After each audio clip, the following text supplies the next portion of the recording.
que a gente já teve, né, e mais prática desde então. Então, eu passo a palavra para a Camila, né, para ela introduzir esse momento. E só para encerrar minha fala, só dizer que esse evento, né, ele está sendo promovido em parceria entre o Núcleo UniRN Sustentável e o curso de Arquitetura e Urbanismo.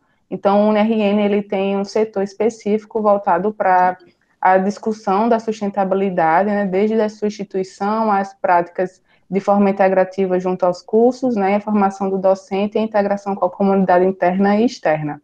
Então, só fazendo a divulgação, quem quiser acompanhar, quem ainda não acompanha, a gente divulga nossas ações no Instagram, @UniRN Sustentável, depois a gente coloca aqui no chat, e a gente fica muito feliz com essa parceria, né, o curso de arquitetura, ele sempre é muito solícito e sempre a gente faz grandes eventos e grandes discussões super enriquecedoras. Então, gostaria de passar a palavra para a Camila e dar andamento aí às nossas atividades de agora de noite. Obrigada e bom evento a todos. Obrigada, Mariana. A iluminação hoje vai ser um pouco diferente do padrão. Como a Mariana explicou, estou na horta, dentro de casa. É um privilégio, dentro dessa pandemia, ter uma horta dentro de casa. Na verdade, é um privilégio estar numa cidade e ter uma horta dentro de casa. Gostaria de agradecer a Miss Lene, professora mestre do nosso curso de Arquitetura e Urbanismo, por ter aceito esse convite.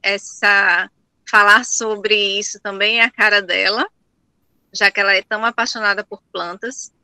A gente sai na rua e tem que ficar segurando ela para ela não levar mais plantinhas para casa.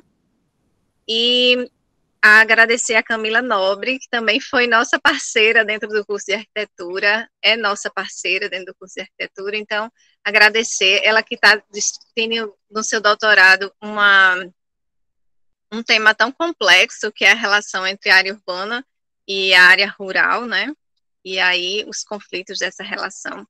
Então, muito obrigada, Camila, por trazer sua expertise para dentro desse diálogo. E aí, eu vou inverter aqui a minha câmera, só para mostrar um pouquinho para vocês um sistema que eu tenho em casa, né, que é um sistema de aquaponia. Essa parte que vocês estão visualizando é a parte das camas de cultivo. Então, aqui é um pé de tomate, mais para ali os de hortelã, couve, cebolinha. Essas maiores aqui em cima são folhas de taioba. E o sistema funciona, é um sistema de aquaponia. Então, nesses tanques aqui, a gente faz a criação dos peixes. E aqui, nesses outros canos, nesses outros reservatórios laranja, é onde nós fazemos todo o sistema de tratamento e filtragem. Então, basicamente, dentro da nossa horta é alimentada pela produção dos excretas dos peixes. A gente faz um sistema de peneiramento, né, de filtragem básica nesses tambores laranjas, e a água limpa retorna, quase limpa, retorna aqui para as camas de cultivo, onde as plantas terminam o processo de filtragem e devolvem, por meio dessa tubulação, para dentro do sistema, uma água com bastante oxigênio, porque ela faz essa movimentação na água, e também uma água bem limpa, para que seja utilizada aí pelos peixes.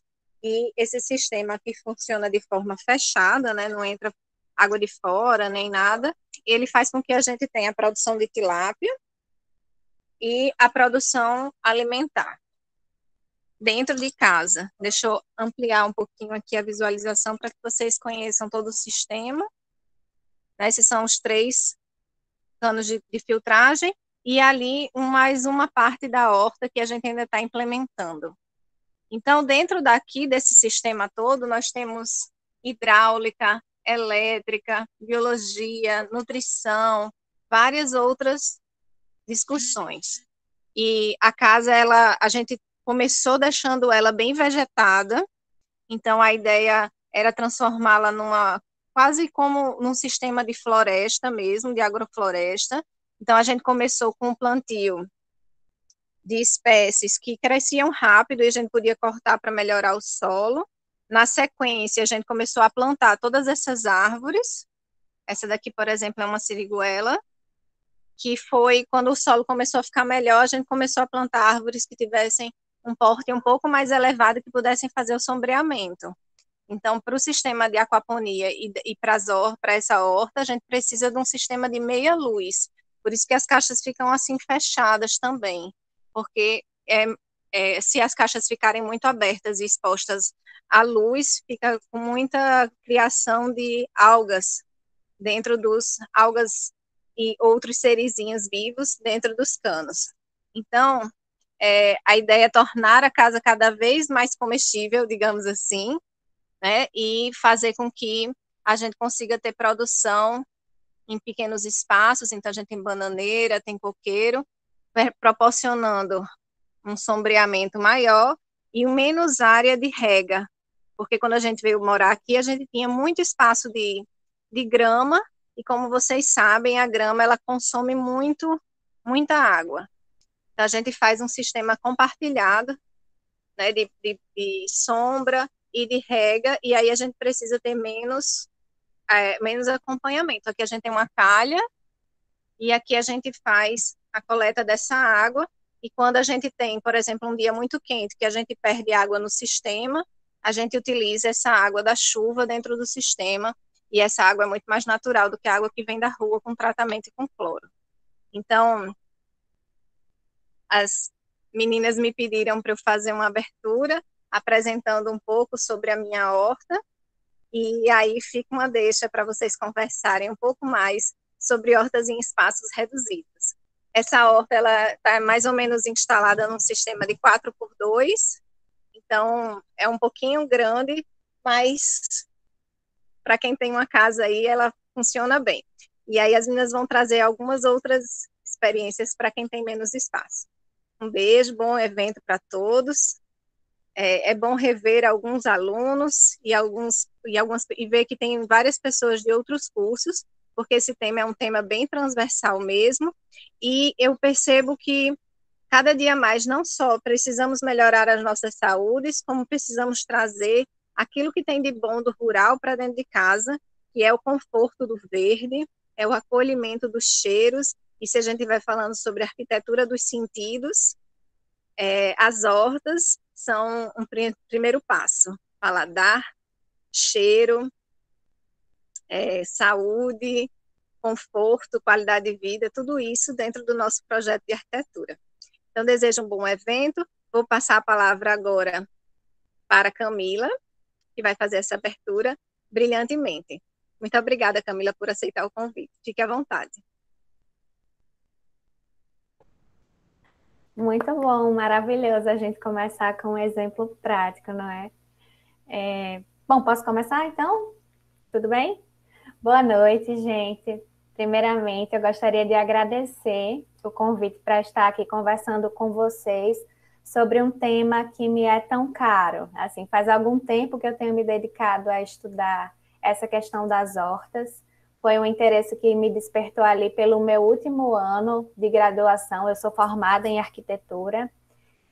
Inclusive, Miss, que está aqui comigo, ela foi a minha orientadora no trabalho final de graduação e foi quem me incentivou. Eu estava em dúvida em alguns temas e me incentivou a discutir esse tema das hortas urbanas. E, mais especificamente, eu me dediquei a pesquisar sobre hortas urbanas comunitárias, que era um assunto que estava quente naquele momento, vinham surgindo diversas iniciativas e a gente tentou entender como era que isso, quais eram os benefícios, quais eram os desafios que envolviam essa questão e como isso estava sendo aplicado aqui em Natal, inclusive com algumas dificuldades de encontrar iniciativas nesse sentido, que eu acredito que hoje já tenham se ampliado mais, inclusive.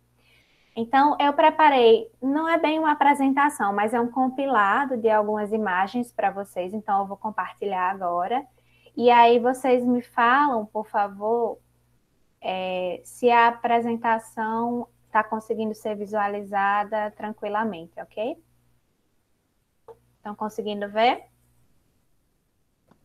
Sim, está aparecendo, Camila. Tá ótimo, muito obrigada. Eu vou ampliar aqui E aí, essa primeira foto que eu trouxe para abrir um pouco a nossa discussão, e nessa discussão o que eu vou tentar fazer é trazer uma perspectiva mais macro sobre essa questão das hortas dentro das cidades, e aí fazer alguns links com esse espaço macro e o micro, que é o das nossas moradias, né? Esse primeiro exemplo, ele me chamou muita atenção na época que eu comecei a estudar o tema, que é a Horta do Ciclista em São Paulo. Não sei se vocês conhecem a cidade, mas essa é a Avenida Paulista, que é uma das avenidas principais assim do município, e um grupo de moradores e pessoas que viviam ali perto decidiram fazer essa horta. É uma horta coletiva, aberta, qualquer pessoa pode ter acesso a esse espaço. E aí eu comecei a despertar para essa variedade de iniciativas que aconteciam nas cidades, tanto em espaços públicos quanto em instituições. E só para falar um pouquinho também da minha trajetória pessoal, né? Isso foi o tema do meu trabalho final de graduação, mas eu também acabei me descobrindo e me deparando com outros espaços da nossa cidade que, inclusive, eu não conhecia antes, e um deles é o do Gramorezinho, que está nessa segunda imagem. O Gramorezinho, eu não sei se vocês conhecem, é uma comunidade de agricultores familiares que se localiza ali pela região norte da cidade, no bairro de Lagoa Azul. E eles realmente sobrevivem dessa atividade. Quando a gente olha para essa imagem, o que parece remeter a um espaço realmente rural, a paisagem. Se vocês virem as outras qualidades ambientais que existem lá, áreas de lagoas, de rios, as dunas e a vegetação desses espaços, vocês vão ver que realmente tem uma ambiência que remete a essa ruralidade, mas na verdade isso está inserido dentro da área urbana, é considerado como urbano pelo plano diretor, e é isso que eu tenho estudado atualmente, esses desafios que envolvem a permanência desses grupos em espaços urbanos, porque existem projetos que se direcionam a essa área e políticas que muitas vezes acabam por não considerar essas especificidades locais. E converter esses espaços em espaços urbanos talvez não seja algo que a gente queira, né? Muitas cidades têm batalhado mesmo para tentar estabelecer cinturões verdes para conter o crescimento urbano, para não fazer com que a cidade se espraie de uma maneira tão desmesurada, e enfim, a gente precisa também conhecer esses espaços. E no momento que a gente começa a se interessar por essa temática das hortas, aparecem também esses grupos, né? Tem aí a diferença dos grupos que sobrevivem dessa prática e os grupos que vão buscar essa prática por outras razões, por questões ambientais, que tem tudo a ver com o tema do webinar, por questões de saúde, por questões de estabelecer vínculos com outras pessoas. E eu acho que trazer essa discussão para o centro do nosso debate é fundamental, porque quando a gente está tratando de horta, a gente está tratando de alimento, né? Aquilo que está ali vai diretamente para o nosso prato, ou para os nossos chazinhos, para as preparações em tempero, enfim. E a gente tem vivido no país uma série de desafios em relação a esse tema da segurança alimentar. A segurança alimentar, que é oferecer alimentos de qualidade para as pessoas, e, na verdade, a gente tem tido uma série de problemas recentemente. Quem vai ao mercado fazer suas compras observou um aumento no preço dos alimentos, por exemplo. Ou mesmo o guia alimentar para a população brasileira, que tem sofrido uma série de ataques dos setores dos ultraprocessados, porque fez críticas necessárias e pertinentes a esse setor, ressaltando a importância de que nós consumíssemos alimentos in natura, por exemplo, né? Alimentos menos processados, que são melhores para a nossa saúde. E uma notícia que nos entristece é observar, por exemplo, o país voltando ao mapa da fome. Então, iniciativas como essa, no campo das políticas públicas, elas têm o potencial de assegurar a segurança alimentar. E não só a segurança alimentar, mas também a soberania alimentar, que são conceitos um pouco diferentes, né? A soberania, ela trabalha mais com os aspectos culturais, com o resgate de espécies que não têm sido colocadas na nossa mesa por questões da indústria mesmo. Então, quando a gente vai ver a cenoura, por exemplo, que a gente só compra no mercado, aquela laranjinha, na verdade, ela tem uma série de variações e de cores para aquela cenoura, de resgatar as sementes crioulas e essas práticas de grupos tradicionais. Então, eu acho muito importante trazer essa discussão, que recentemente tem ganhado alguma visibilidade, né? Especialmente quando se insere dentro do tema da agricultura urbana. E a agricultura urbana, por mais que pareça paradoxal, talvez contraditório, na verdade acontece há muito tempo. E aí a gente tem alguns exemplos históricos que demonstram isso, que a agricultura não está relegada somente ao espaço do campo. O próprio termo horta, por exemplo, ele vem do hortus, que é lá da Roma Antiga, onde havia esse espaço do hortus, que era utilizado para o cultivo daquelas famílias dentro da moradia. E, além disso, tem outros exemplos que vão aparecendo ao longo da história. Aqui eu trouxe algumas imagens, por exemplo, dos jardins ouvriers, eu não sei como pronuncia, porque eu não sei falar francês, mas ouvrier significa operário. E esses jardins, eles começaram a aparecer ali pelo século XIX, quando houve uma grande migração campo-cidade. E nessa migração, essas pessoas que tinham a cultura do campo, do cultivo da terra, queriam manter esses espaços. E elas reivindicaram esses espaços para as hortas, próximos às suas residências, e também utilizavam aqueles alimentos para o seu consumo próprio.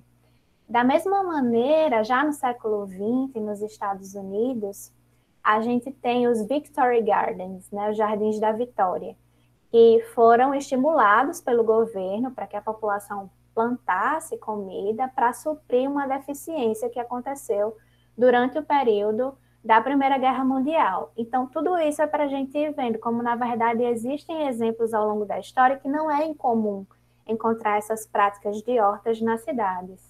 E talvez o exemplo mais emblemático seja o de Cuba.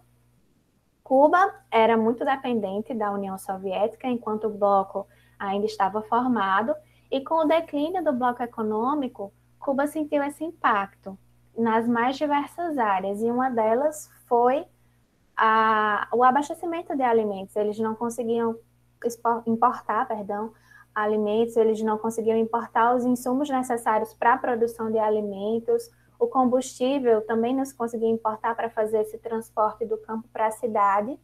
E o que aconteceu foi que a própria população, a partir de uma iniciativa muito particular, decidiu começar a cultivar a cidade, diversos espaços públicos, telhados, terrenos abandonados. E aí isso acabou funcionando e dando muito certo, e o próprio governo, a gestão, transformou isso tudo em política pública, em uma política pública que permanece até hoje. O mais interessante do exemplo de Cuba é que, de uma maneira quase forçada, eles tiveram que buscar práticas mais ecológicas, porque não tinha como importar aqueles fertilizantes, os agrotóxicos e os adubos químicos.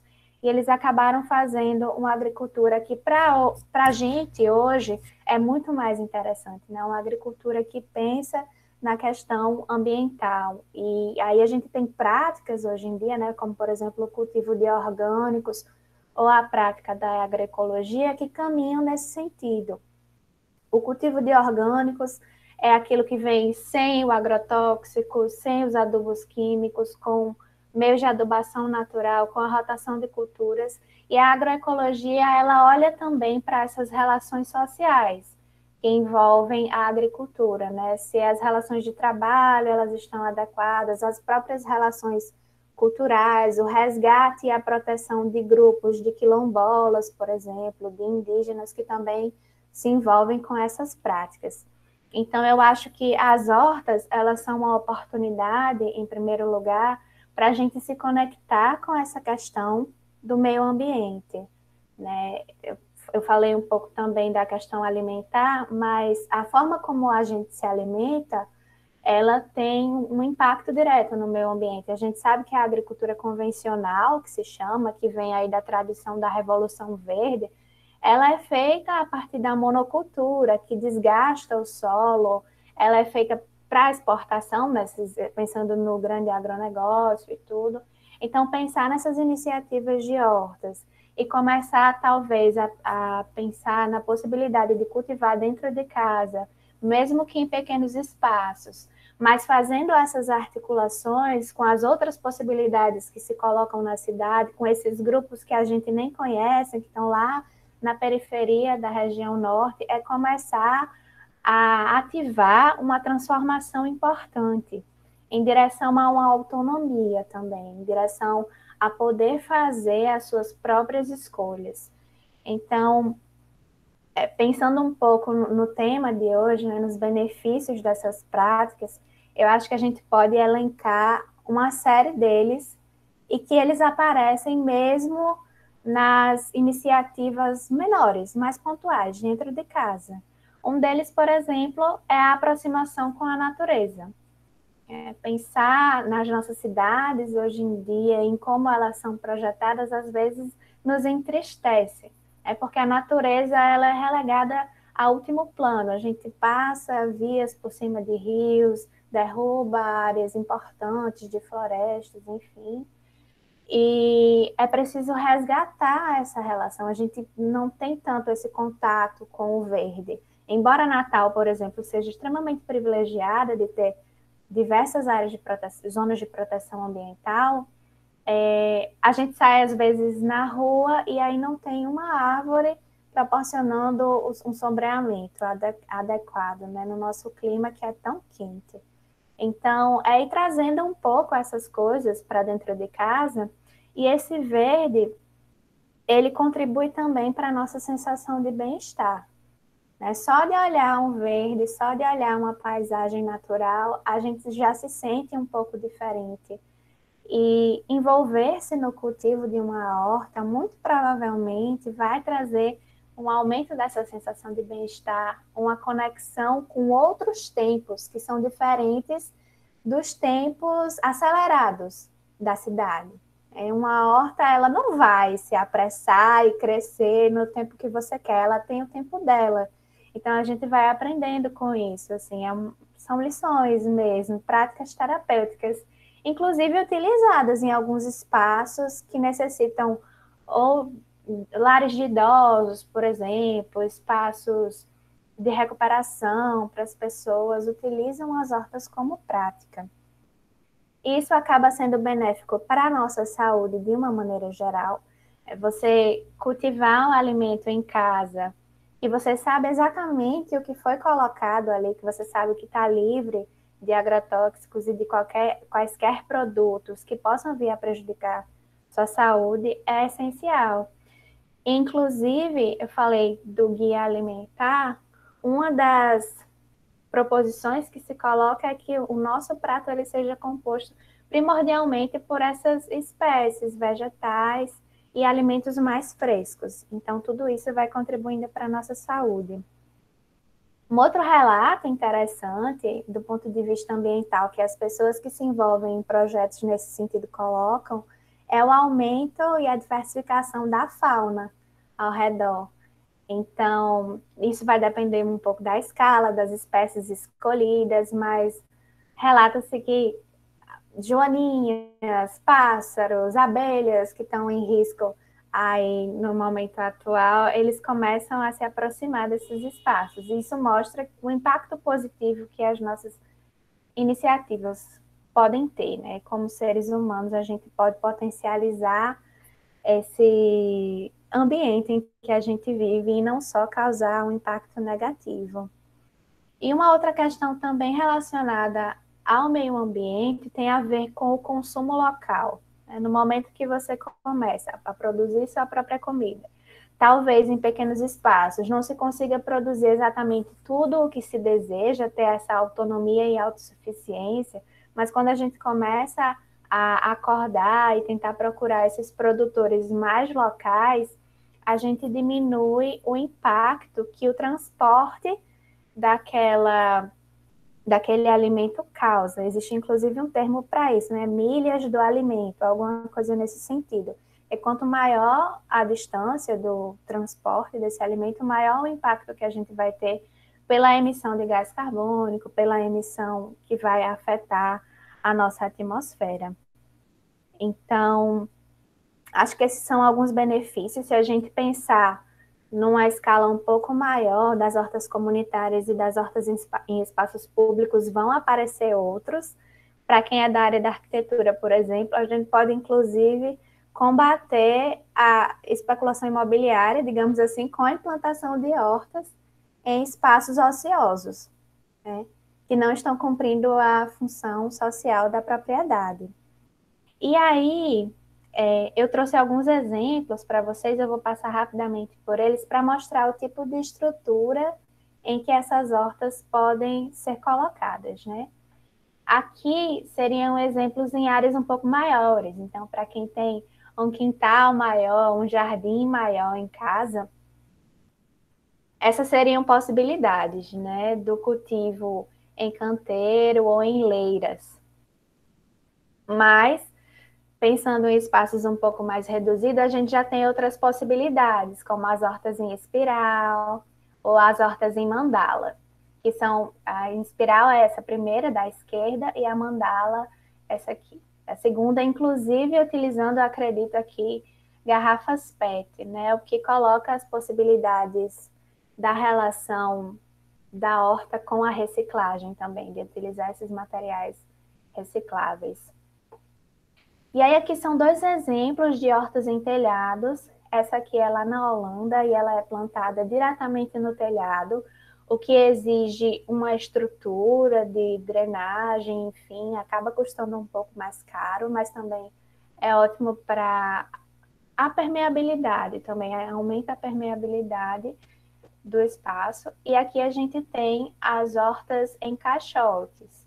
Esse exemplo é um shopping em São Paulo, que eu não me recordo o nome agora, mas o que eles fizeram foi uma iniciativa de compostar alguns alimentos orgânicos da praça de alimentação e usar o adubo, que era produto dessa compostagem, nessa horta, que é mantida e cujos produtos são utilizados pelos funcionários. Aqui a gente tem um projeto que eu acredito que é de Marcelo Rosenbaum, e ele utilizou as garrafas PET, mais uma vez mostrando o potencial de reciclagem das hortas, e aí cada garrafinha PET tem uma muda, ficou esteticamente bem interessante, e isso se enquadra naquilo que a gente chama de hortas verticais, né? O outro exemplo aqui do lado também vem a partir dessa reutilização de materiais, são canos de PVC que foram utilizados e colocados misturando aí as espécies, e aí tem que ter essa combinação adequada, né, de quais espécies podem estar ali juntas para fazer esse tipo de estrutura. Tem outras que são mais comerciais, assim, que dá para encontrar no mercado, como essas bolsas e esses caixotes, também hortas verticais e que tem ali por dentro a estrutura de irrigação embutida.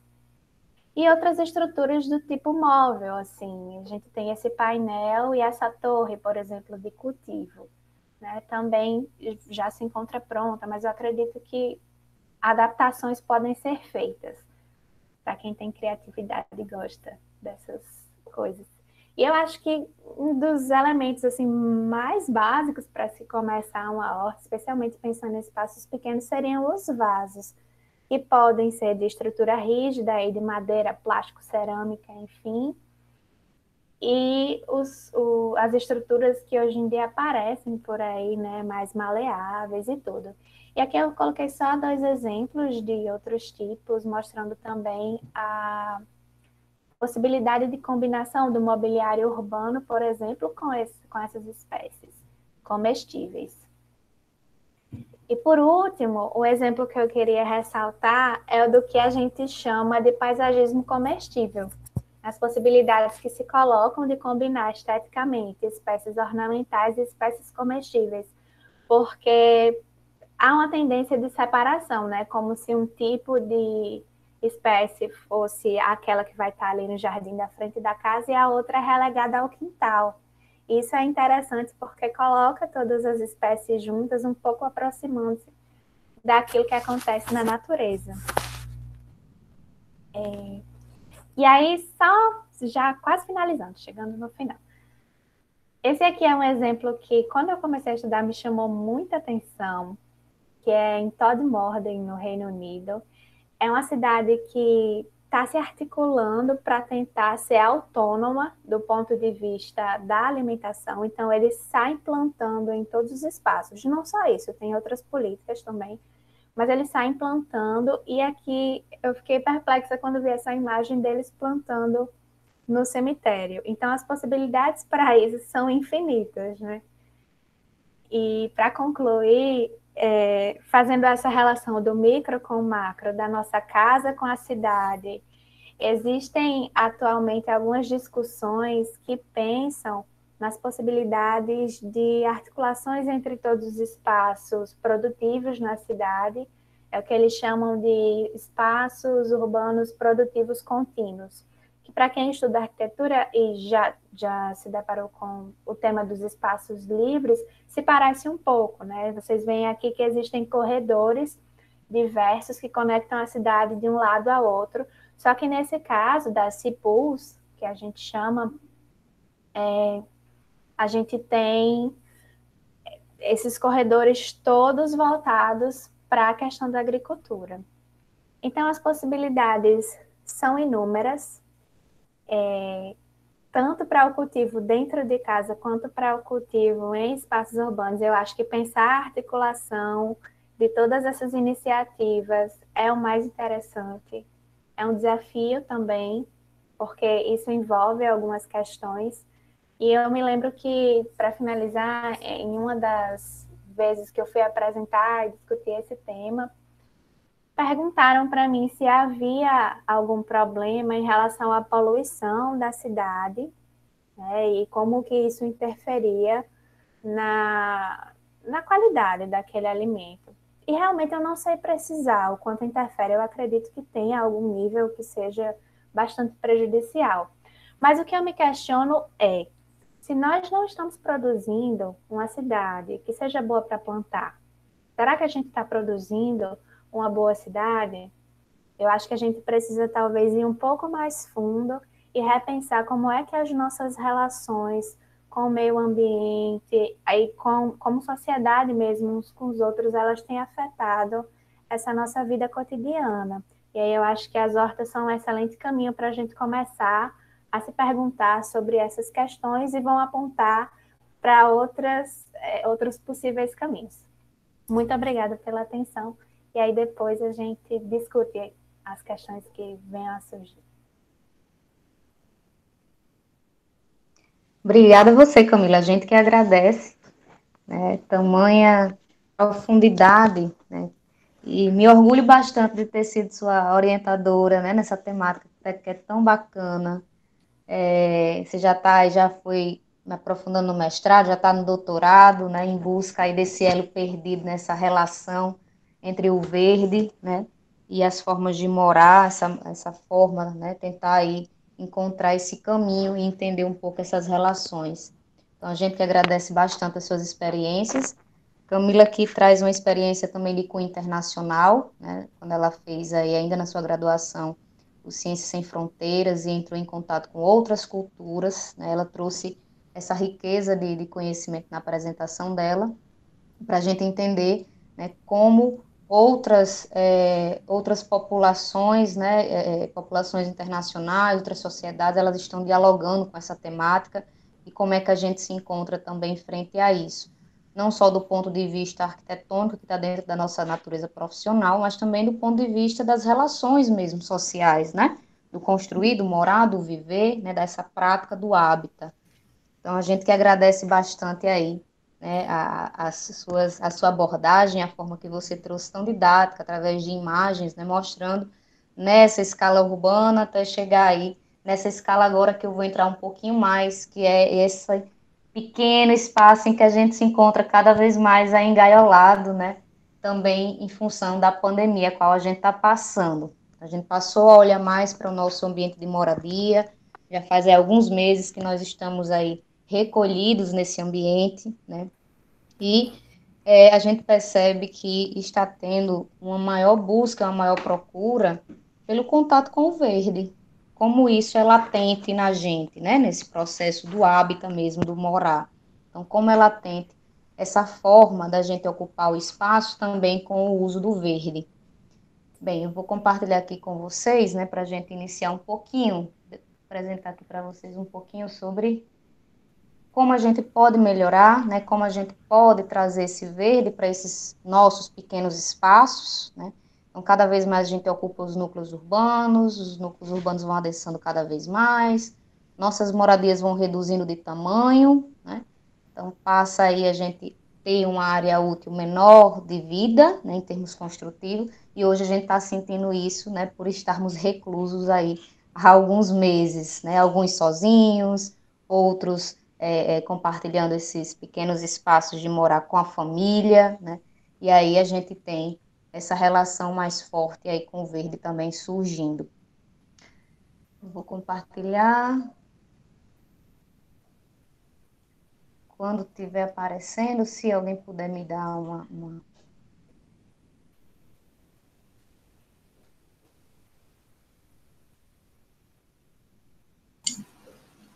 Tá aparecendo. Ótimo, foi Mariana, né? Eu fico igual a Camila, eu não estou vendo, mas agora para cá eu estou vendo. Então, eu trouxe aqui, né, para acompanhar um pouco a fala de Camila, né? Ela partiu, né, de toda essa discussão social, essa discussão de escala, essa relação rural, né, urbano-rural, e aí a gente vai olhar um pouquinho mais para dentro dos nossos espaços de morar, né, de forma mais reduzida. E quais os benefícios que se tem, né, de ter uma horta na moradia, principalmente neste momento que a gente se encontra. Então, antes de tudo, né, eu sou uma defensora nata do verde comestível, né, do paisagismo comestível, do paisagismo por paisagismo, da planta por planta. Como disse Camila, eu sou a louca da planta, né? Então, eu entendo que o verde é vida, né, horta é vida, e isso traz uma série de sentidos e benefícios para nós.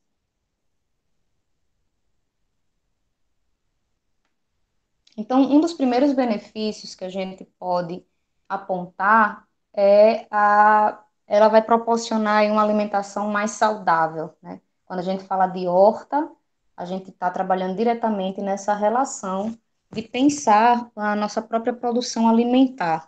A gente tem a discussão do que Camila já trouxe para nós, né, nesse sentido de produção em larga escala, os impactos que isso tem, né, do ponto de vista de ocupação, do ponto de vista ambiental, o uso de agrotóxicos para conseguir fazer a manutenção dessas produções em larga escala na cidade ou próximo dela, né? Então, a gente, quando fala de horta, a gente está falando de horta em casa, né? A gente está falando também em diminuir, de reduzir esse impacto frente à larga produção e também a utilização de agrotóxicos no nosso alimento.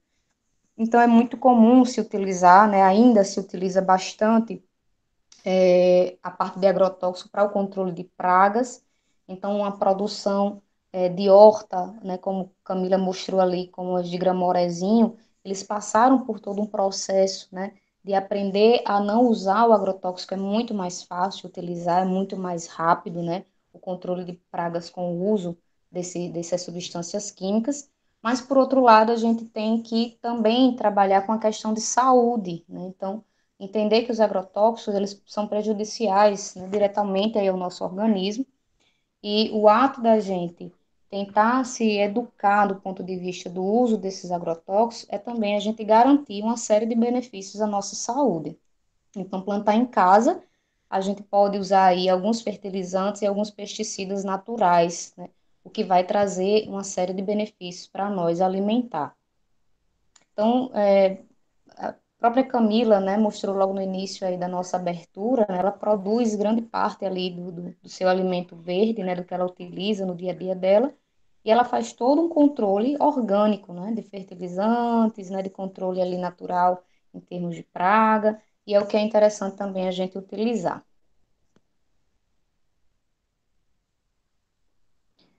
Então, frutas e verduras, né? O ato da gente ter a nossa horta em casa, a gente vai ter frutas, verduras, né? Muito acessíveis. Então, a gente vai estar próximo do verde, a gente vai estar cultivando o nosso próprio alimento, né? Mesmo que em pequena escala, né? Vai estar ali alguns passos, né? Só a gente colher, produzir, né? O que a gente está cozinhando ali naquele momento. O alimento é muito mais fresco, muito mais rico do ponto de vista de nutrientes, né? Então, é uma alimentação bem mais saudável. A Camila está colocando que na aquaponia, né, controle de praga é mais tranquilo. De fato, quando a gente começa a criar um microecossistema dentro de casa, as pragas elas vão começar a surgir, né? E aí a gente tem que garantir também esse controle para a gente não perder nossa horta. Outro benefício, e Camila já citou também muito bem isso, é a relação, né, psicológica que a gente tem com o verde, né? Então, funciona como uma terapia para a mente. O cultivo de plantas, independentemente do tipo da espécie, né, pode ser comestível ou apenas de contemplação, como a gente fala na arquitetura paisagística, né, contemplativa, decoração, ela vai colaborar com a nossa saúde mental, né, que é algo também que a gente precisa trabalhar, principalmente na nossa moradia, e reforçando aí mais uma vez esse momento pandêmico. Então, contato com a terra, né, o estímulo do carinho, né, de cuidar de algo, de acompanhar algo crescer, né. Então, quando a gente produz uma horta, quando a gente faz uma horta, a gente acompanha, né, alguns crescimentos de algumas vegetações, de algumas culturas, algumas vão precisar de alguns cuidados, então exige todo um foco, né, em relação ao trato com a horta, e isso acaba minimizando o estresse e a ansiedade, né, a nossa ansiedade. Então, ela acaba funcionando também como uma terapia para a mente. Por que a horta em si, né? A gente também tem esse benefício com o verde floral, né? Mas a horta, ela vai trazer algo a mais porque ela vai precisar de um cuidado e de uma manutenção constante, diária, né? Vai virar uma rotina praticamente. É quase uma yoga verde, né? Você vai trabalhar ali sua mente naquele momento que você vai pela manhã aguar, à tarde você vai novamente olhar sua horta. Então, isso faz com que diminua aí o seu nível de estresse e de ansiedade. Isso já é cientificamente comprovado. Outro benefício também é que você passa a observar melhor, a olhar mais, né, o seu trato alimentar. Então, você faz uma reeducação alimentar, né, para você. E nas casas ou nas moradias que têm filhos, né, é interessante porque você trabalha a educação alimentar do seu filho também, né? Então, os filhos crescem sabendo sobre a importância de uma boa alimentação, criar hábitos saudáveis envolvendo toda a família, né? Então, vai passar naquele momento a fazer o alimento, né? Você vai colher a sua horta, o seu filho vai ver você colher, né? Então, os membros da sua família participam também daquela coleta, daquele preparo. Então, traz todo um sentido aí de envolvimento familiar. E quem tem criança em casa, é interessante também trabalhar a questão da educação biológica mesmo, né, da planta. Então, pode mostrar como funciona todo o processo de crescimento e desenvolvimento de uma planta, além de educar sobre os benefícios das vitaminas, nutrientes, né, quer seja aí dos tipos de cultura que você venha a ter em casa, né, quer seja a parte de horta ou pomar, né, então frutas, legumes e também trabalhar e abordar os benefícios disso para o corpo. Então é bem interessante, né? Uma coisa que me chocou bastante foi meu sobrinho, ele ainda é pequenininho, acho que ele tem uns 4, 5 anos. Ele estava certo, né, de que o coentro nascia no supermercado. E aquilo me chocou tanto, meu Deus, eu preciso levar esse menino para ver onde que isso acontece de fato, né? Porque ele só tinha esse contato com o supermercado, né? Então a mãe trazia do supermercado e ele só tinha o contato com aquilo. Quando chegava, embalava, ele via, ele não gostava. E aquilo me chamou muita atenção e é algo que realmente, né, você consegue trabalhar com a criança, né? Desde o primeiro momento da semente, a semente tem um tempo para germinar, você tem que aguar, você tem que olhar, você tem que cuidar, né? Eu fiz com ele a brincadeira daquele carocinho de feijão, um algodãozinho molhado. Eu acho que muita gente já passou por isso aí, já fez também.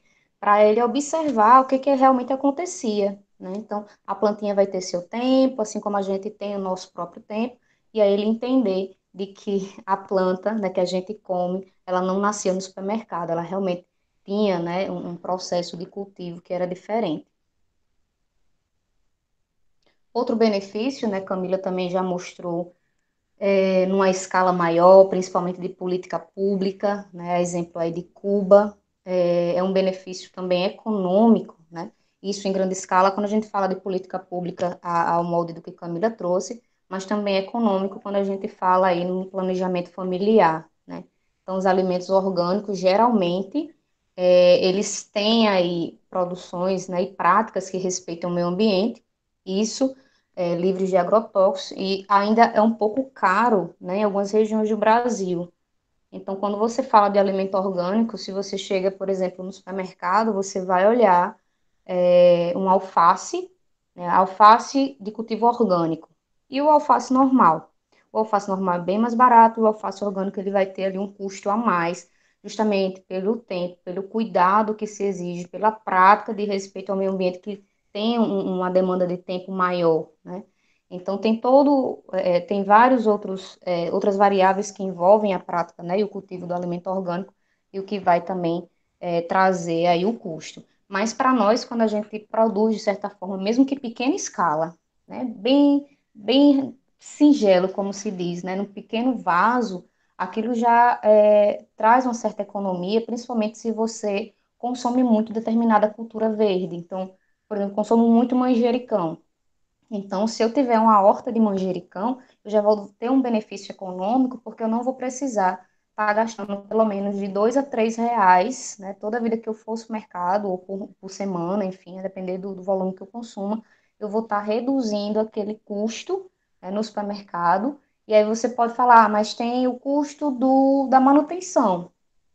Mas o custo da manutenção, ela é assim, ínfima se você está tratando dentro de casa com produtos e alimentos e fertilizantes que você consome, que você gera, né, de resíduo orgânico, por exemplo, e você trabalha aquela sua horta com esses seus resíduos, você de certa forma também está economizando, né? Então ele não tem um custo pela manutenção que é igual ao custo que você paga lá no supermercado, porque vai estar embutido luz, saco, né, quem coletou, enfim, funcionários, uma série de outras variáveis. Então, ter uma horta é uma prática que pode ajudar a gastar menos dinheiro, né, ou diminuir aí os seus custos.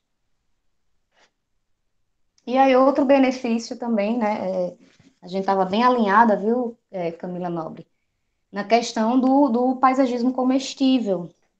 Então, não relegar de fato a horta, né? Incorporar ela ao seu jardim, né? A horta ela é uma planta, né? Enfim, a gente fala horta porque é a forma que a gente vai tratar ali a cultura, mas o verde por si só, né? Qualquer elemento do verde, ele é um elemento paisagístico, né? Então, a forma que você vai fazer o planejamento e o projeto paisagístico do seu ambiente, você naturalmente pode inserir, né, vegetações que são comestíveis. E isso passa a ser chamado aí de decoração, né, ou paisagismo verde aí na sua moradia.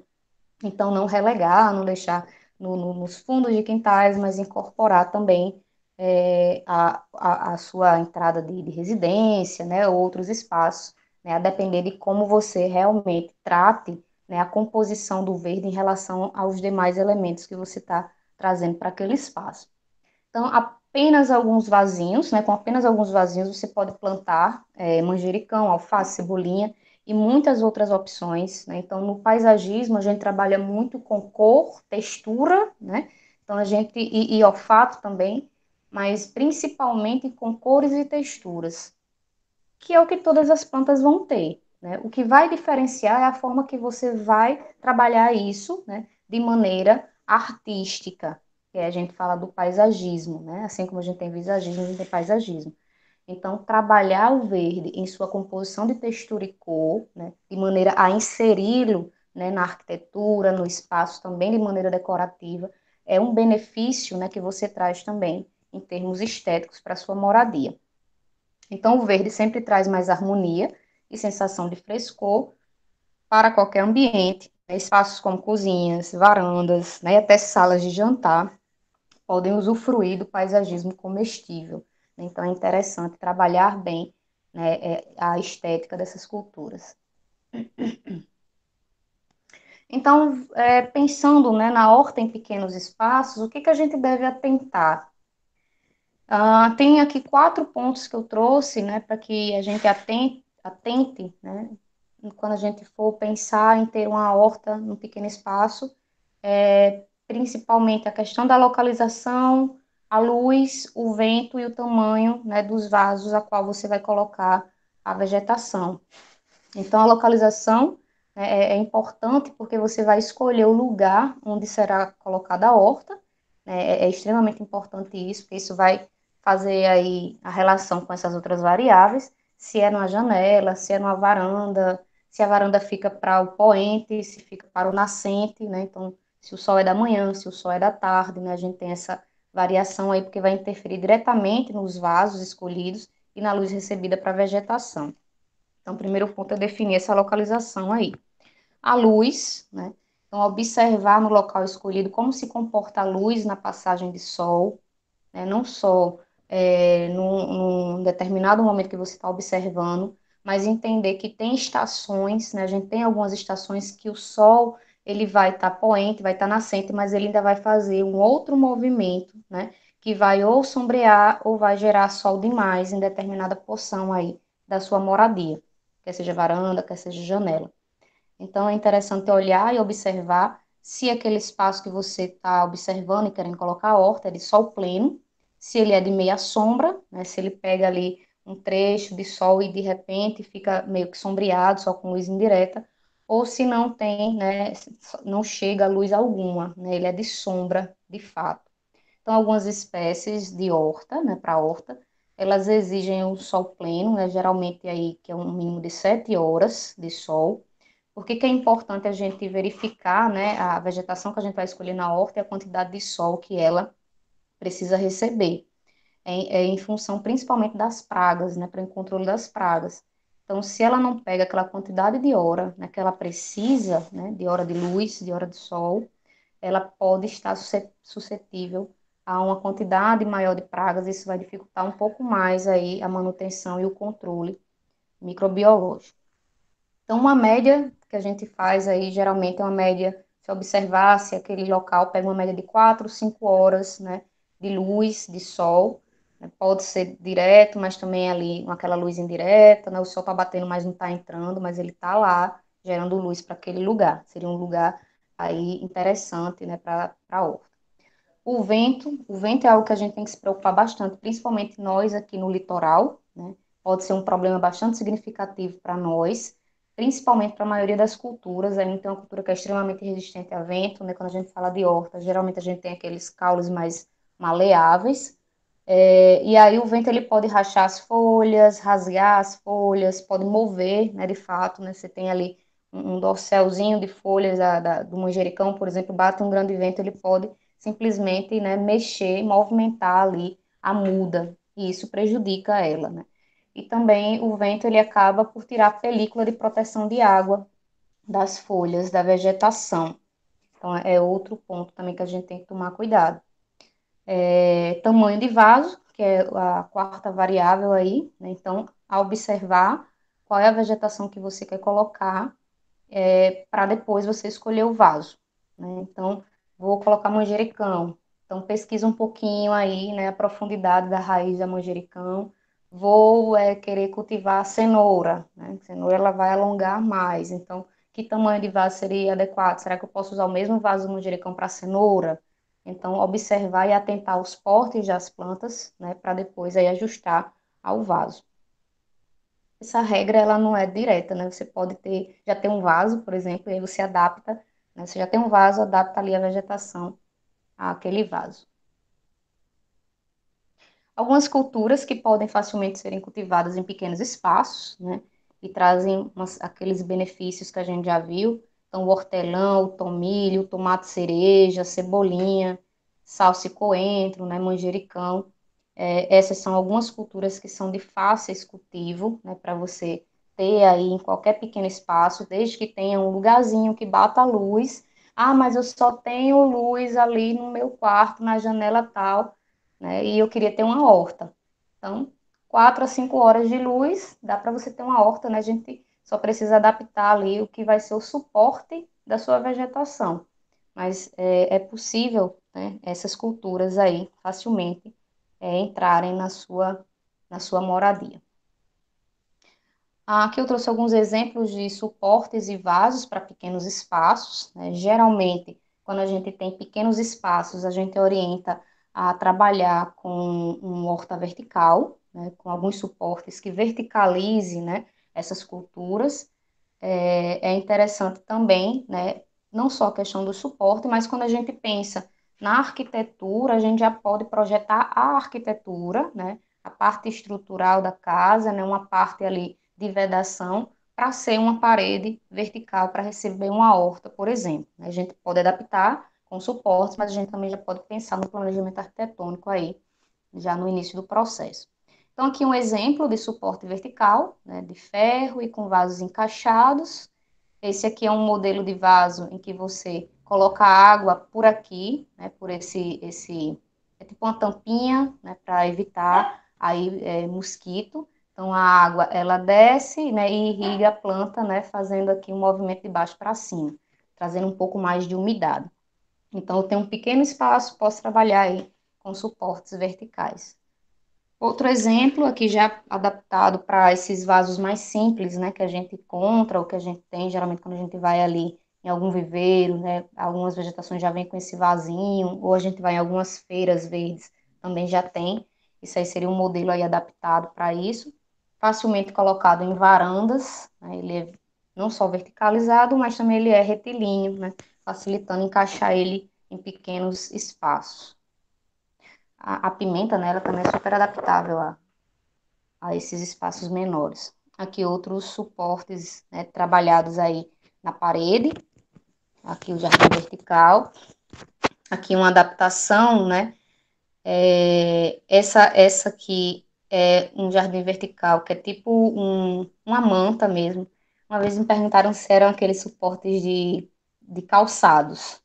Dá para adaptar também, né? Ah, eu tenho aquele suporte que bota tênis, né? Posso usar aquilo?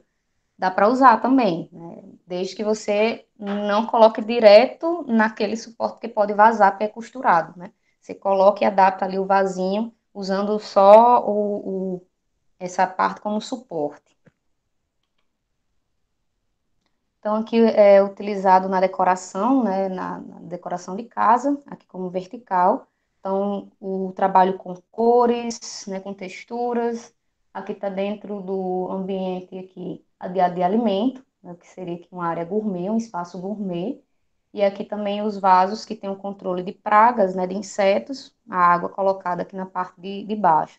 Então vejam aqui a exploração de cores, e a gente pode pensar também, né, nessa associação de cores com o ambiente, né, a qual está sendo utilizado, o seu uso, aí é alimentar, e com as cores do ambiente também, né, a gente pode trabalhar essa relação de cor aí nesse sentido da arquitetura do paisagismo comestível.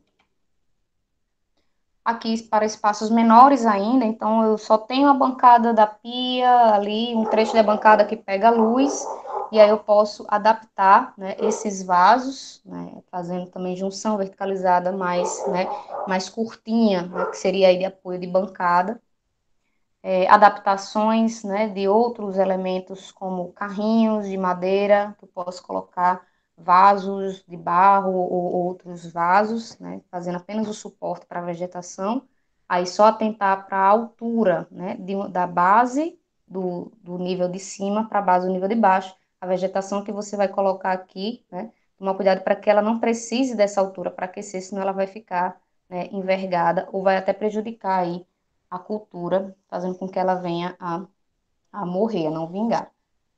Aqui outro exemplo, né, aqui já mais para a área de varanda, como inserir no espaço da cozinha, né, então, não tenho espaço, minha cozinha é pequena, toda janela, né, existem esses modelos que a gente consegue colocar aí, né, apoio engastado em laje, apenas alguns ganchinhos você já consegue ter, né, a possibilidade de ter uma horta aí na sua cozinha, ou alguma parede, algum canto de parede também, né, com pequenas proporções, uma prateleira de madeira, inserindo vasinhos, né, observem que precisa da quantidade de luz, né, que eu já tentei aqui para vocês. Então, por mais que seja uma parede que está mais inserida na cozinha, observar se ela consegue ter em algum momento do dia uma quantidade de luz, mesmo que não direta, né, mas que tenha ali em torno de 4, 5 horas de luz para a vegetação. Outros modelos aqui, né, também de vasinhos em placas de madeira. Aqui já é numa área que está entre a transição da sala para a cozinha. Então, vejam que é possível, né, inserir diretamente na decoração da casa. E aí, como é que eu posso começar a minha horta, né? Comprando mudas ou separando sementes de alimentos que você consumir, né? E plantar essas sementes. Então, tem um pouco de terra orgânica e água. Essas imagens que vocês estão vendo aqui são todas imagens minhas, de produção minha aqui de casa. Então, tudo que é semente que eu consumo, eu saio guardando e vou plantando, né? Coloco ali em água. Isso aqui é um caroço de abacate, né? Ele está desde o início da pandemia aqui em casa, tá na minha janela da cozinha. Já criou bastante raiz, já está pedindo para ir para um vaso, né? Sementes de girimum, né? Eu saio colocando ali, Camila está dizendo que da plantinha, é mais ou menos isso mesmo. Tudo que é semente, eu saio pegando, né? Saio guardando ali, vou plantando em copinho, ver o que que vinga, e é interessante de semente. Você tem uma sementeira. Eu gosto de usar também aquelas plaquinhas de ovo, né? Quando a gente compra ovos, aquelas plaquinhas, já é uma sementeirazinha bem direitinho ali. Um pouquinho de terra, coloca uma sementinha em cada, porque nem todas as sementes vingam. Então é interessante quando, se você for, né, por semente, plantar um número maior e ver o que vingar, depois você pré-seleciona, né? Aqui, por exemplo, eu plantei sementes de mamão que eu gosto muito, eu plantei, e aqui eles já estão fazendo a autoseleção, alguns vão vingar, outros não, os que vingam eu já transfiro para um jarro maior, né, para ter mamão em jarro. Aqui, tomates, né? Os tomates eu saio tirando. Tomate é o que você mais tem oferta de vingar. Porque por um tomate você tem uma série de sementes ali. Lava ela na peneira, deixa só as sementes, né? Pega ali 3 a 4 sementes e coloca num copinho, né? Num copinho pequenininho ou nessa sementeirazinha. E as sementinhas aí, em torno de 5, 6 dias, aí tem que ter paciência para esperar. Algumas sementes demoram mais, depende da dureza da casca de proteção dela, né? Então, depois aqui, por exemplo, são os tomates, né, que eu plantei, eles já passaram aqui para um potinho com terra. Alguns já estão dando tomate, né, já estão bem grandes, eles vão fazendo a própria pré-seleção. Já tem outros aqui que eu já inseri sementes de novo ali na janela para pegar água, para pegar luz, né? Já está um bocado ali de mudinha de tomate, já vou distribuir novamente para ter, né, isso sempre aí latente em casa. Manjericão, e é interessante que você, depois que faz esse plantio, você vai, né, só aumentando, só mantendo sua horta em termos de quantidade. Como? Geralmente, esses que são maleáveis de caule, você desfolheia ele, coloca num copinho com água, não sei se está dando para visualizar aqui, ó. 5, 6, 8 dias, né, já vai ter esses, né, caulezinhos aí todos com raiz, aí é só plantar novamente. E a gente tem manjericão, salsa de novo, tomilho, né, tudo de novo. Então a gente consegue fazer essa manutenção, né, também da quantidade, né? Alguns demoram mais, por exemplo, aqui eu tenho mexerica, maracujá, né? Então eles estão desde o final do ano passado, né, porque foi realmente de semente, então tem umas culturas que demoram mais. E outras, como manjericão, você vai consumindo, bota na água, cria raiz, plantou, vai consumindo, e assim é um ciclo sem fim. E para finalizar, né, dica aí para quem quer fazer a horta em casa, eu tenho esses dois livros aí indicados, né, Horta Completa em Espaços Pequenos, Ideias Criativas para Cultivar, Frutas, Legumes e Hortaliças em até 1 metro quadrado, vejam que é bem pequenininho, mas é para cultivar muita coisa. E o outro é da Embrapa, né, que é da Flávia Clemente, Horta em Pequenos Espaços também, que aí ela já vai avançar um pouco mais também no sentido de utilizar de fazer essa horta em pequeno espaço, mas também trabalhando com a questão da reutilização de materiais, como calhas, canos de PVC, né? O que tiver em casa que dê para fazer isso é interessante. E uma coisa que eu não falei ali mas eu uso também a questão do adubo orgânico. As minhas plantas, geralmente, eu trabalho com, e elas respondem muito bem, né? A cor, o vigor, que é a casca de ovo, a banana, né? Um pouco do café por causa do nitrogênio. Eu vou trabalhando um pouco isso, bato tudo no liquidificador, deixo um tempo, né, para processar, tirar o gás do nitrogênio, e depois um copinho para cada plantinha beber, que elas também precisam se nutrir, assim como a gente. Então, a gente vai, né, o que a gente desperdiçaria, jogaria no lixo, vira ali, né, um adubo para a sua horta. Então, você acaba fazendo esse ciclo de vida acontecer e é super saudável. Bem, era isso, pessoal. Acho que eu atingi aí meu tempo. Né? Não sei se Camila, né, já voltou aí da horta dela e Mariana. Deixa eu parar minha apresentação. Então, eu acho que dá, né, para a gente fazer, pegar um pedacinho de canto ali. Acho que está todo mundo bem tentado nessa pandemia, né? Pegar um pouquinho do verde, ver um pouquinho do verde. E o que é mais, assim, o que eu gosto muito é ter esse prazer de plantar e ver o tempo que a coisa leva para crescer. Então, eu gosto muito de ter sementes, né? Semente de melão, de limão. Eu vou fazendo os testes, vou observando. Algumas vingam, eu fico olhando por que que vingou e outra não vingou. Então, acho que isso também é um conhecimento, né, botânico que a gente vai adquirindo, que é o que a gente chama de conhecimento tácito botânico. Isso me atrai muito. Então, dá. Então, quem está ali chupando manga agora, né, guarda aí o caroço da manga, né, já para fazer o plantio da sua manga no vaso, né, dá para a gente ter, né, manga em vaso, dá para a gente ter também mamão, né, então dá para a gente explorar bastante. Espero que tenham aí gostado e ampliado aí a oportunidade, né, e as possibilidades de se ter uma horta em pequenos espaços. Isso foi maravilhoso. Acho que Camilinha está aí na horta dela. Uhum. Camila Eu, está agora no Mari. orquidário dela. Eu vim trazer aqui, No orquidário. aproveitar a fala de Camila e de Mislene para trazer mais algumas dicas bem interessantes. Para quem tem um corredor, que não sabe muito bem o que fazer, a gente consegue, por exemplo, ter as orquídeas, ó, e aí esse corredor ele precisa ser permeável, tá? Ou então tem uma base de suporte das permeabilidades. A gente consegue ter a orquídea no pau, né, numa vara de madeira, então a gente consegue ter as orquídeas, e aí para esse tipo de vínculo que Mislene estava falando, né, do paisagismo com as nossas hortas, a nossa produção, a gente precisa pensar nesse consumo da água. Então, para eu ter essas orquídeas, elas precisam receber água 2 vezes por dia, porque o pau não mantém os nutrientes, então ela vai precisar ter a hidratação. E aí toda a água que sobra, ela vem para esses canteiros, ó. Percebam que os meus canteiros, eles não são limpinhos, como a gente está acostumado a ver. Eles são canteiros que são cheios de folha e são canteiros que têm vários tipos de coisas misturadas. Por quê? Porque a gente aprende isso com a agrofloresta. Então, eu acho muito legal trazer essa questão da agrofloresta para dentro da cidade com os aprendizados que a agrofloresta nos traz. Então, algumas plantas, quando elas morrem ou quando as folhas caem pelos ciclos naturais delas, elas viram adubo e viram compostagem para esses outros,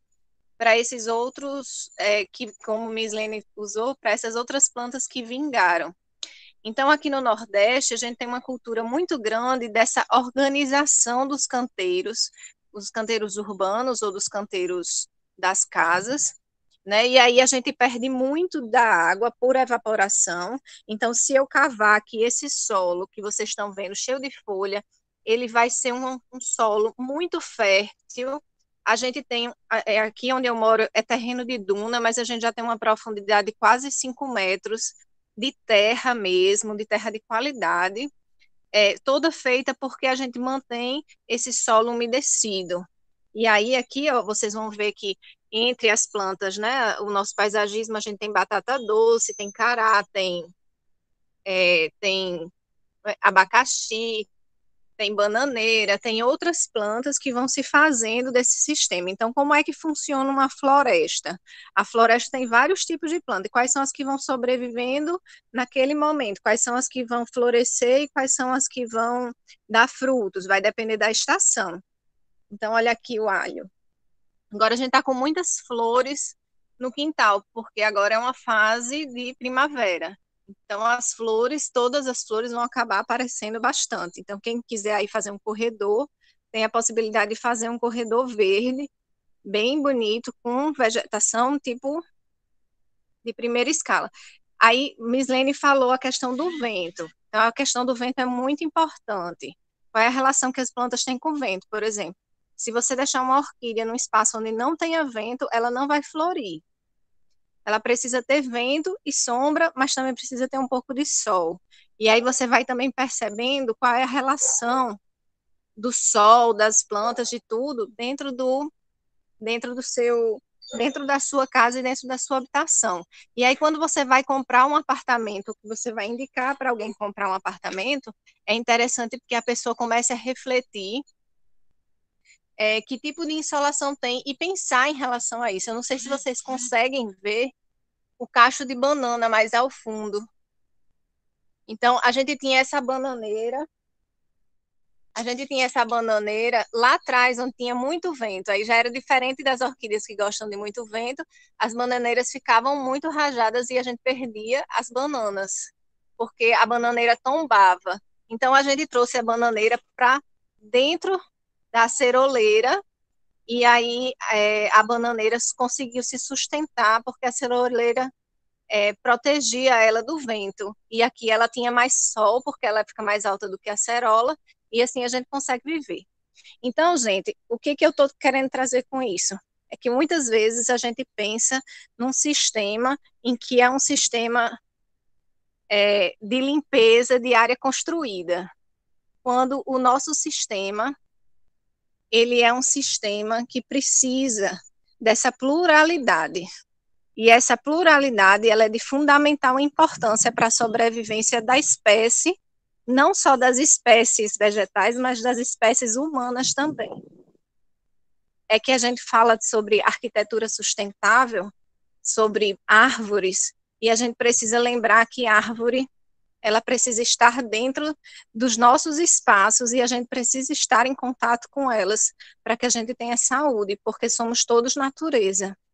Então, preservar as áreas verdes da nossa cidade, garantir que essas áreas verdes tenham conexão umas com as outras, fazer com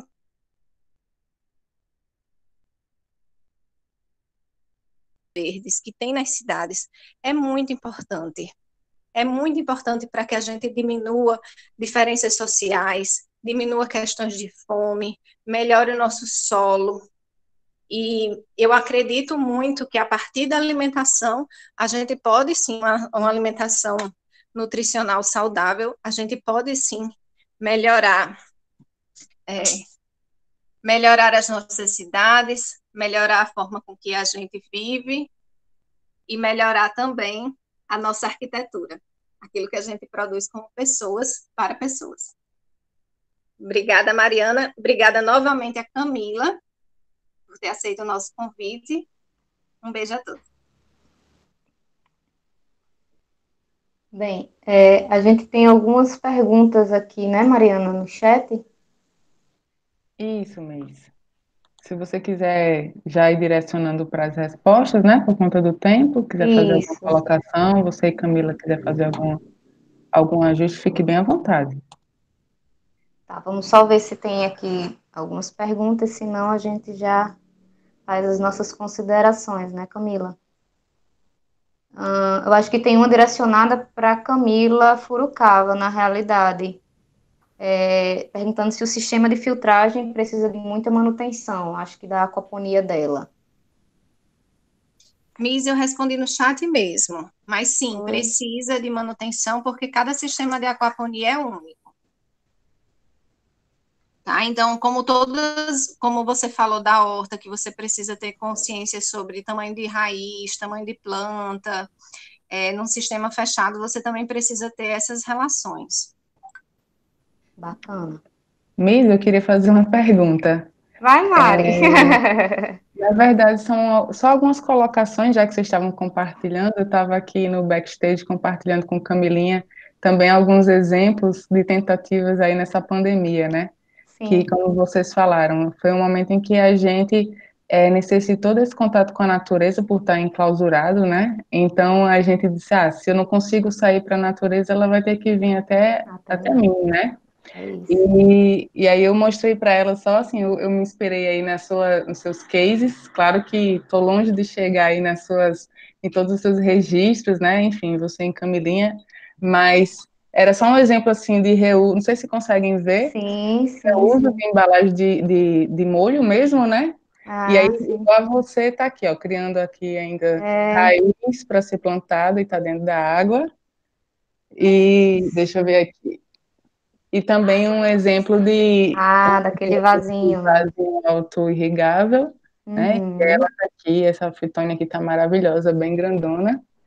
Dá um Enfim, manjericão lindo aí nesse vaso, viu? não é? Aí você foi falar em manjericão, aí eu fui plantar na semente e ele com muito vento tá aqui sofridinho, Hum, quase morrendo, mas vou ver se eu recupero ele, transformo ele em outro vaso para ver se ele consegue ainda sobreviver.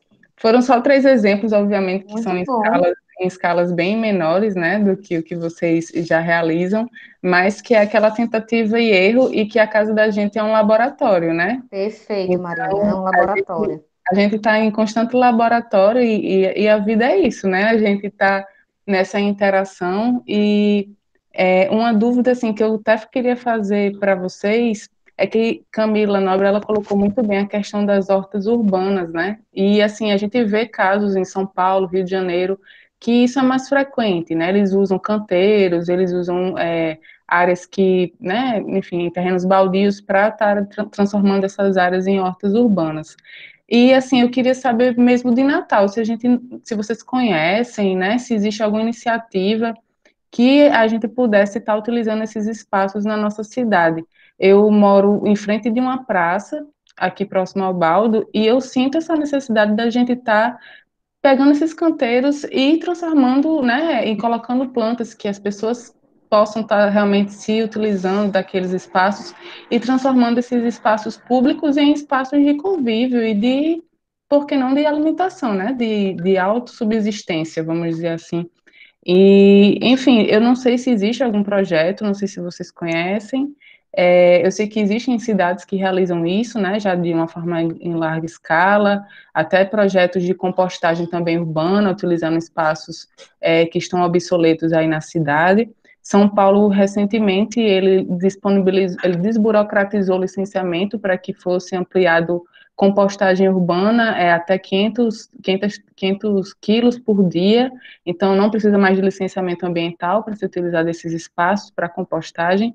E aqui em Natal eu não sei, assim, né, se vocês tiverem algum conhecimento, alguma experiência ou algum projeto que vocês tenham conhecimento, se aqui em Natal existe essa mobilização, aí eu gostaria que vocês compartilhassem, porque existe essa necessidade latente, acredito que vocês também sintam essa necessidade, e, enfim, se vocês puderem fazer alguma consideração sobre isso.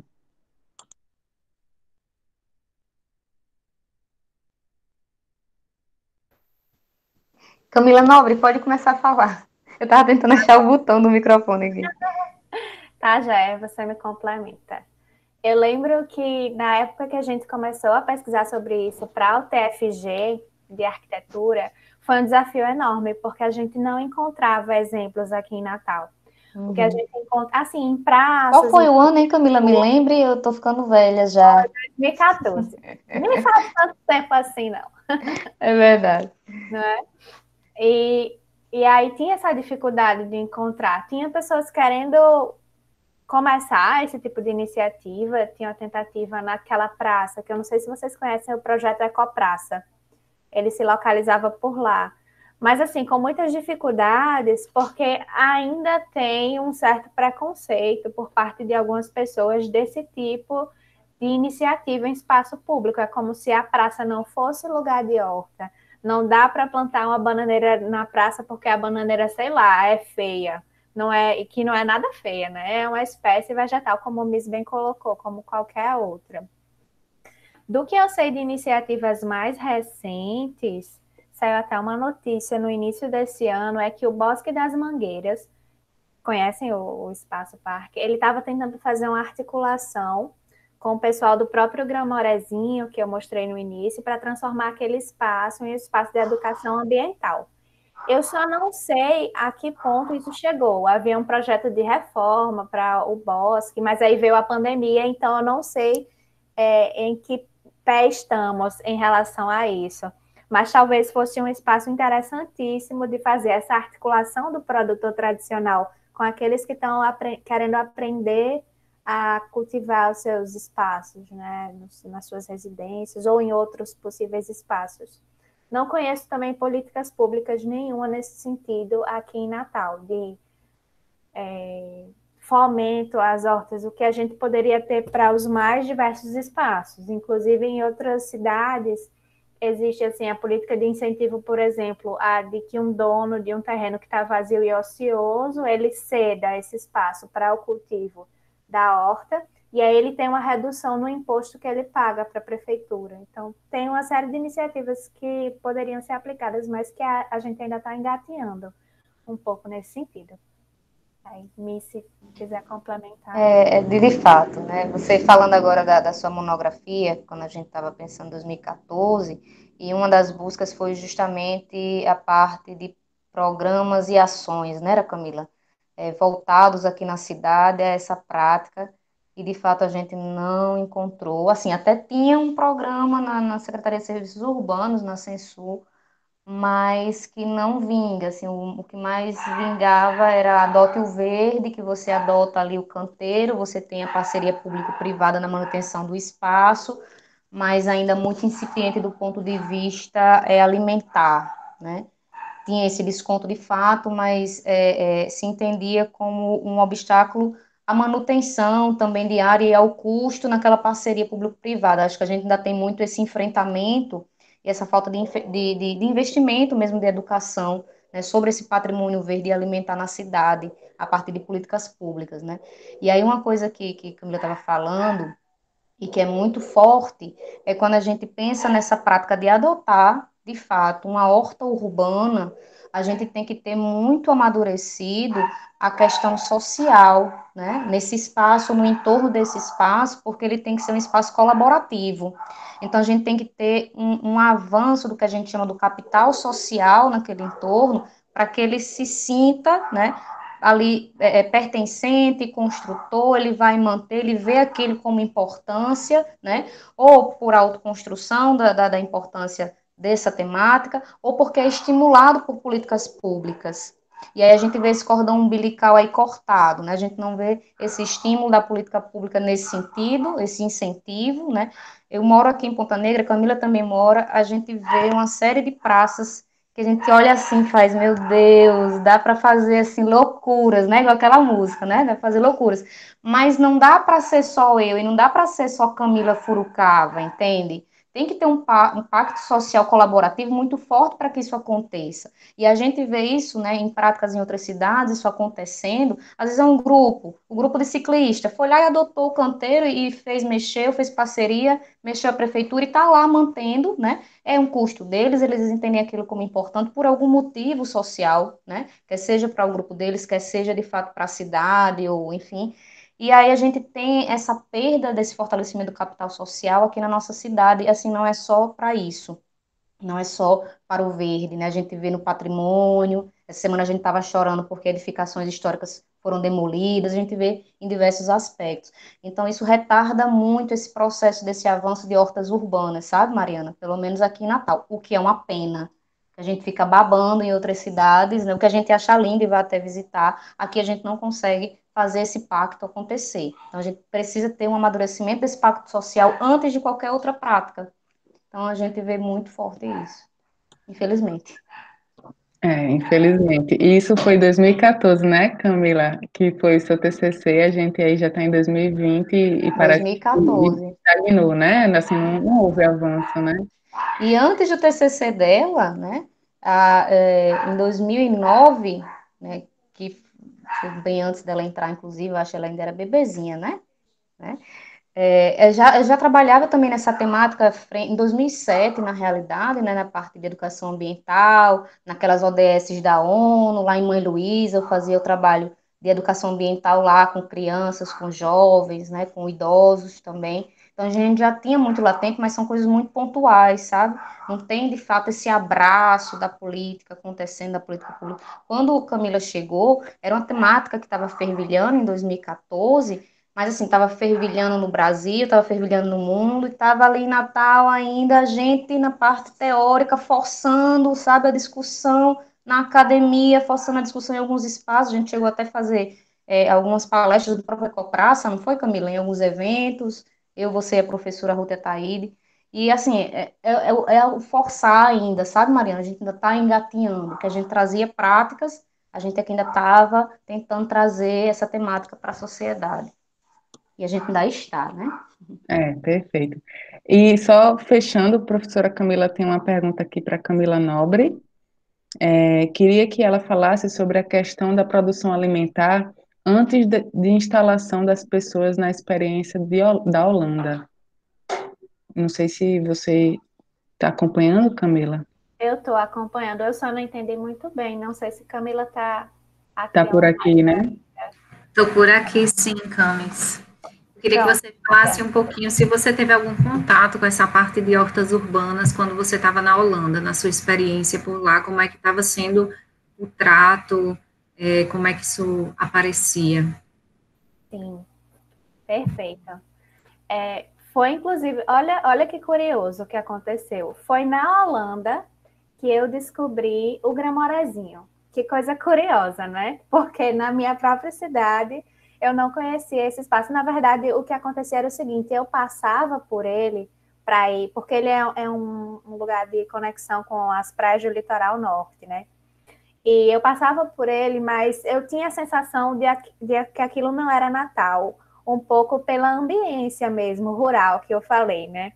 E aí, quando eu fui para a Holanda, eu tive uma aula incrível sobre o conceito de agricultura urbana. Foi a primeira vez que eu ouvi falar sobre isso, com algumas referências lá que já estavam assim discutindo isso há algum tempo. Tem os livros, por exemplo, que não tem tradução ainda para o português, o que eu acho uma pena. A gente assistiu lá uma palestra de uma arquiteta chamada Caroline Steele. Ela é inglesa e ela tem se dedicado só ao estudo dessas práticas de agricultura nas cidades. E aí ela escreveu um livro chamado Hungry City, nas cidades famintas, que mostra a relação do alimento com as cidades. E tem uma palestra dela, acredito, no TED, que vocês conseguem encontrar fácil. Eu posso colocar depois o nome dela direitinho aqui no chat para vocês procurarem. Ela foi dar essa palestra lá também. Então, essa temática, ela estava bem na ordem do dia lá, e não só a temática, mas as práticas também. E o que a gente vê é que essas práticas, elas fazem parte desse capital social, né? As pessoas estão ali articuladas para fazer esse tipo de coisa, e o próprio mercado também vem se inserindo nesse sentido. Então, a gente via em diversas instituições, empresas, os telhados verdes, os jardins verticais, etc. Inclusive, na cidade que eu morava, eles estão preparando uma exposição uma exposição de horticultura em 2022, e aí, desde aquela época, que era 2013, eles já vinham se planejando para tornar aquela cidade mais verde, né? O que podia fazer para tornar os espaços comestíveis e tudo, isso dentro da prefeitura. E, enfim, tem uma série de políticas que são colocadas também nesse sentido, assim, uma aproximação maior com essa temática, é o que eu percebi. E aí, chegando no Brasil, tive um pouco de dificuldade, inclusive, de encontrar as referências, mas algumas pessoas já começam a discutir essas questões, inclusive arquitetos, porque é uma temática que abarca as mais diversas áreas, né? Como a gente falou aqui no início, e a gente vai bebendo dessas distintas fontes. É isso. Perfeito. Se vocês quiserem, alguém mais quiser fazer alguma colocação, alguma pergunta, fiquem bem à vontade. Acho que pelo andar da hora, né, a gente, na verdade, já teria pauta para um segundo webinar, né? Enfim, a temática ela é tão complexa, né, e ela envolve tantas variáveis que a gente poderia aí ficar a noite inteira discutindo. Sim, pronto. Então, Camila colocou aqui no chat o nome da pesquisadora, né? E aí eu vou até pesquisar lá no TED, né? Com certeza vai ser bem interessante. E, pessoal, acho que, assim, pelo andar do horário, a gente agradece, né, em nome do Núcleo NRN Sustentável, né? E já me utilizo das palavras de professora Camila também, né? Pelo curso de Arquitetura e Urbanismo do NRN. Agradeço a professora Mislene por estar mais uma vez aqui conosco, né, nos webinars, nesses eventos online aí que a gente está desenvolvendo durante esse momento à distância, e em especial também a nossa convidada Camila Nobre, né, por ter trazido todas as suas experiências, né, e sua vivência internacional também, né, ver como é que está acontecendo pelo mundo, e para a gente se inspirar e também trazer um pouquinho disso aqui para nossa cidade, né, a gente tem muito que avançar, e espero que não demore tanto para que a gente possa ter um cenário um pouco melhor, né? Que essa pandemia também se utilize desse momento de reflexão para que a gente possa estar evoluindo nesse sentido na nossa cidade. Queria agradecer também a professora Camila, né, coordenadora, por ela ter interagido tanto aqui nesse nosso webinar, né? Enfim, trazido suas experiências práticas na sua casa. E agradecer a cada um de vocês por estar conosco aí durante esse tempo, né, essa noite. Então, mais uma vez, obrigada a todos. Quem ainda não preencheu o credenciamento, preencha, que está no chat. E uma boa noite a todos. Até uma próxima oportunidade.